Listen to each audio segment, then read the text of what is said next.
والدین کے رویوں میں اولاد کے لیے جو نرمی ہوتی ہے، اس نرمی کی وجہ سے عمومی طور پہ جو لاڈ ہوتا ہے، پیار ہوتا ہے، وہ پھر انسان کی طبیعت کا حصہ بن جاتا ہے، اور اولاد جب بڑی بھی ہو جاتی ہے تو وہ والدین کو اسی طرح سے ٹریٹ کرتی ہے، جبکہ اس کو یہ سمجھنا چاہیے کہ اللہ رسول کے بعد اگر سب سے فائق حق کسی کے ہیں تو وہ والدین کے، اور ان کی ناراضگی اللہ کی ناراضگی ہے، اور ان کی رضا اللہ کی رضا ہے۔ ان کو خوش کر دینا اللہ کو راضی کر دینے کے مترادف ہے، اور ان کو ناراض کرنا اللہ کو ناراض کرنے کے مترادف ہے۔ اور یہ بات ذہن میں رکھیے گا کہ اگر والدین راضی نہیں ہیں تو رب بھی راضی نہیں ہے۔ اللہ کی رضا نصیب ہی نہیں ہو سکتی، آپ کے عمل، آپ کی محنتیں، آپ کے سجدے اور آپ کی عبادتیں، ریاستیں، چلہ کشیاں، یہ کچھ کام نہیں آتی اگر والدین راضی نہ ہوں۔ تو والدین کو راضی رکھنے کی ہمارے دین نے ہمیں تلقین فرمائی کی۔ اور یہ بھی آپ کو میں بتاؤں کہ کچھ اعمال ایسے ہیں کہ جن کی جزا اور سزا آخرت میں دیکھنا ہوگی، لیکن کچھ اعمال ایسے ہیں جن کی جزا اور سزا دنیا میں بھی بندہ دیکھ کے جاتا ہے۔ ان میں سے ایک عمل والدین کی فرما برداری ہے۔ جو والدین کا فرما بردار ہو، آپ اس کی پگڑی کا کلس کبھی نیچا ہوتے نہیں دیکھیں گے، اور وہ گناہ جس کی سزا آخرت میں تو ہے ہی ہے، دنیا میں بھی ضرور ملتی ہے، وہ والدین کی نافرمانی۔ اس شخص پہ نشان لگا لیں جو ماں باپ کا بے ادب اور گستاخ ہو، آپ اس کو دنیا پہ بھی رسوا ہوتا پائیں گے، دنیا پر بھی وہ سرخرو نہیں ہو سکے گا۔ دنیا کے اوپر جتنے لوگ بھی سرخرو ہوئے ہیں، کامیاب ہوئے ہیں، چاہے وہ مسلمان ہیں چاہے وہ کافر ہیں، آپ اگر ان کی تاریخ پڑھیں تو آپ کو نظر آئے گا کہ ان کے پیچھے ان کے والدین کی دعائیں ہیں۔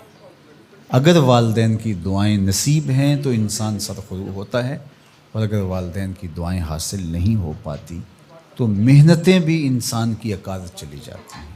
تو یہ وہ نیکی ہے، یہ وہ عمل ہے کہ جس کا صلہ دنیا میں بھی اور آخرت میں بھی ملتا ہے، اور یہ بدعملی والدین کی نافرمانی ایسا جرم ہے کہ جس کی سزا دنیا میں تو ہے ہی ہے، آخرت میں بھی، اور دنیا میں دونوں میں اس کو جو ہے وہ حاصل کرنا پڑتی ہے۔ والدین نیکوکار ہوں، صالح ہوں، پاکیزہ عمل ہوں تو ان کی تو عزت اولاد کرے گی ہی کرے گی، والدین برے ہی کیوں نہ ہوں، یا والدین بہت گناہ گار ہیں، شرابی ہیں اور بدکار ہیں اور اعمال بد ہیں، تو ان کی توہین نہیں کی جائے گی، اور اس بد اعمالی کی وجہ سے ان کے لیے دعائے خیر کی جائے گی۔ حتیٰ کہ والدین کافر بھی ہوں تو ان کا کفر اپنی جگہ پہ، لیکن اولاد ان کافر والدین کی بھی توہین نہیں کرے گی، ان کے ساتھ وہ حسن سلوک کرے گی والدین ہونے کے ناطے سے، اور نیکوکار ہوں، صالح ہوں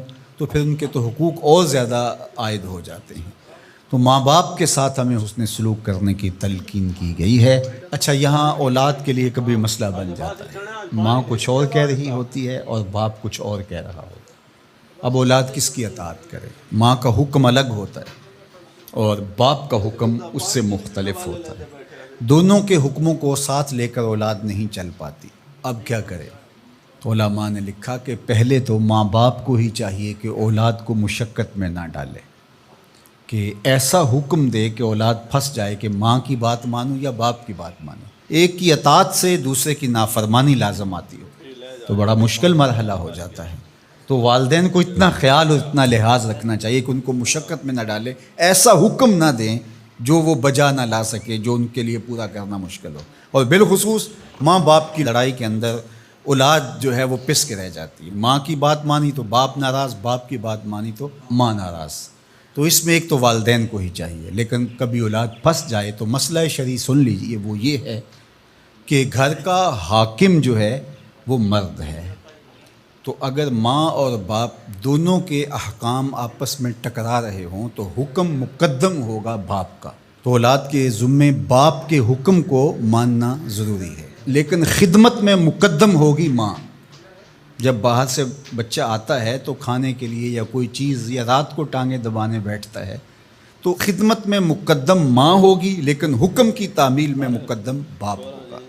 تو شریعت اسلامیہ نے ہمیں یہ حکم دیا. چونکہ خدمت میں یہ جو حدیث میں نے آپ کے سامنے رکھی ہے، تو صحابہ نے حضور سے جب پوچھا کہ ہمارے حسن سلوک کا سب سے زیادہ مستحق کون ہے، تو فرمایا اماں کا، تیری ماں.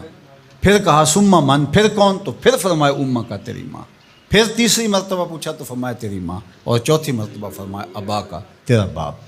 تو اس اعتبار سے خدمت میں ماں مقدم ہے لیکن تعمیل حکم میں باپ مقدم ہے. تو باپ اور ماں یہ اللہ کی رحمتوں کے دو روپ ہیں. اللہ نے باپ کے سینے کے اندر بھی ایک اولاد کے لیے محبت کا جہاں آباد کیا ہے، اور ماں کی ممتا اور ماں کا پیار اور ماں کی الفت، یہ تو ایک کائنات ہی الگ ہے.